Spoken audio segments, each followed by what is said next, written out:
série vermelha completamente detalhada. Hoje eu vou falar para vocês sobre a série vermelha e vou usar os slides lá do kit de resumos de hematologia sem segredo, onde tem o material de consulta mais incrível para você que está começando agora na hematologia. Quer saber sobre série vermelha, sobre poiquilocitose e anisocitose? Tem dentro desse resumo. Meu nome é Thaís, eu sou biomédica, eu sou especialista em hematologia, sou criadora do blog Hematologia na Bancada e eu já vou compartilhar a tela aqui para a gente começar a nossa aula de série vermelha. Então vamos lá, vou utilizar aqui os slides, galera, que eu falei para vocês do kit de resumos aqui de série vermelha. Para você que está interessado, para você que quer ter um material de consulta, vou deixar o link aqui desse kit de resumos aqui embaixo, tá? O primeiro link da descrição já é o kit de resumos, tá? Então vamos lá, vamos começar aqui falando sobre o que é analisado, né, na série vermelha lá no nosso eritrograma. A gente fala de quantidade, formato, volume, quantidade de hemoglobina e os índices calculados, tá? Como é uma hemácia? Eu gosto de falar dos assuntos assim, gente, bem básicos, porque às vezes as pessoas elas cometem alguns erros quando já estão lá na bancada, já tem uma experiência, por esquecer as coisas mais básicas aí. Então, é sempre bom a gente relembrar o básico para a gente não cometer erros bobos quando estiver lá na bancada. Então, vamos lá. Como é uma hemácia? Ela tem esse formato aqui de disco bicôncavo, tá? Ela tem uma vida útil de 120 dias dentro do nosso organismo. E ela carrega uma grande quantidade de hemoglobina, tá? Ela tem a sua função de transportar gases. Índices lá do nosso eritrograma, lá na série vermelha. É importantíssimo você saber o que é cada índice hematimétrico, tá? Para você conseguir fazer o seu raciocínio lógico entre as doenças hematológicas, entre o que você acha que é, e também para descartar hipóteses e colocar observações bem bacanas aí no seu laudo, tá? Então a gente vai ter o RBC, que é o Red Blood Cells, onde fala da quantidade de hemácias. A gente tem a hemoglobina propriamente dita, que é uma proteína que está presente nas hemácias. O hematócrito, que é uma porcentagem de volume que as hemácias ocupam no sangue. Então, gente, índice calculado. O HCM, hemoglobina corpuscular média, analisa a quantidade média de hemoglobina dentro das hemácias.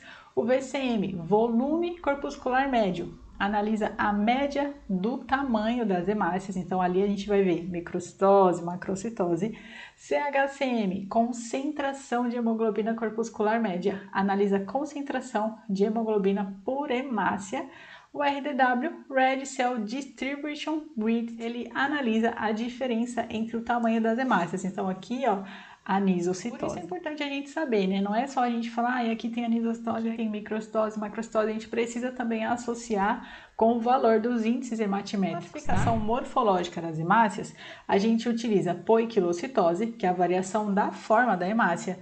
A gente utiliza a anisocitose, que é a variação do tamanho das hemácias. A anisocromia, que é a alteração do nível de hemoglobina, tá? Então vamos lá, a gente pode utilizar como hipocromia ou hipercromia o HCM. E a gente utiliza um HCM inferior a 28, que a gente diz que tem hipocromia, ou um HCM superior a 34 de hipercromia, tá? Esse termo ele pode estar em desuso em alguns laboratórios. E é claro que esses valores de referência eles podem ter uma mudança bem discreta, tá bem? Falando de macrocitose e microcitose, hemácias grandes e as hemácias pequenas, a gente utiliza o VCM, tá?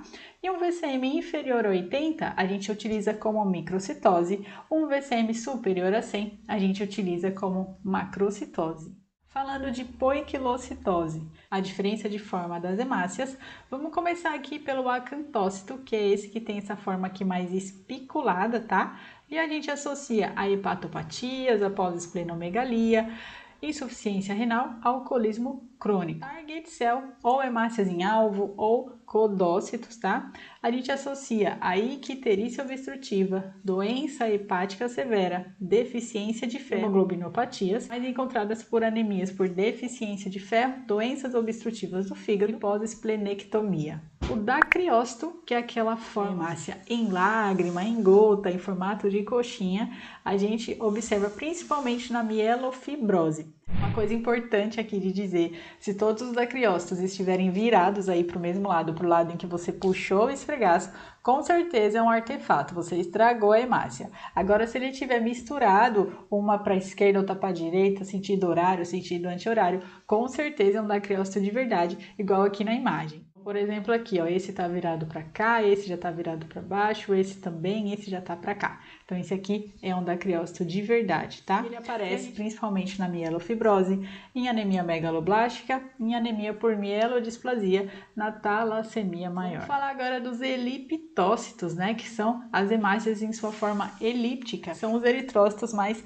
alongados, tá? E a gente fala que de forma geral ele aparece em eliptocitose hereditária e pode também aparecer nas anemias por deficiência de ferro, nas talassemias, anemias megaloblásticas, mielofibrose e outros tipos também de anemia. Os drepanócitos, que são as nossas hemácias em foice, associada à doença falciforme. De preferência, devem ser liberados quando o paciente já tem algum exame que comprova, tá, que ele tem anemia falciforme. Também a gente pode encontrar as hemácias parcialmente falcizadas, tá? Os esferócitos. Os esferócitos são essas hemácias aqui esféricas, podem aparecer na esferocitose hereditária e em algumas anemias hemolíticas. As esferocitoses adquiridas se devem à anemia imunohemolítica, anemia hemolítica por corpúsculo de Heinz e microangiopática. Os esquizócitos, que são os fragmentos aqui de hemácias, são muito observados nos casos de anemias. As patologias aí mais urgentes aí que a gente precisa ter atenção são associadas à púrpura trombocítica trombótica e à síndrome hemolítica urêmica. As hemácias em Rollo, apesar de não ser considerada como poiquilocitose, pois não altera a forma da hemácia, em alguns laboratórios ainda é classificada como tal. Então eu vou colocar aqui como exemplo para vocês. É muito comum quando tem aumento de imunoglobulinas, tá? No sangue periférico, as hemácias têm esse aspecto aqui, ó, mais empilhadas, formando uma trilha associada a plasmócitos. Pode ser que tenha uma hipótese diagnóstica de mieloma múltiplo. Gosta desse tipo de resumo? Não se esquece que o link para o kit de resumos de hematologia tá aqui embaixo na descrição. E se você gostou desse conteúdo, não se esquece de curtir aqui o vídeo, se inscrever no canal, ativar o sininho, porque essa é a forma de eu saber que você está realmente curtindo aqui o canal. Um beijo para vocês e até a próxima!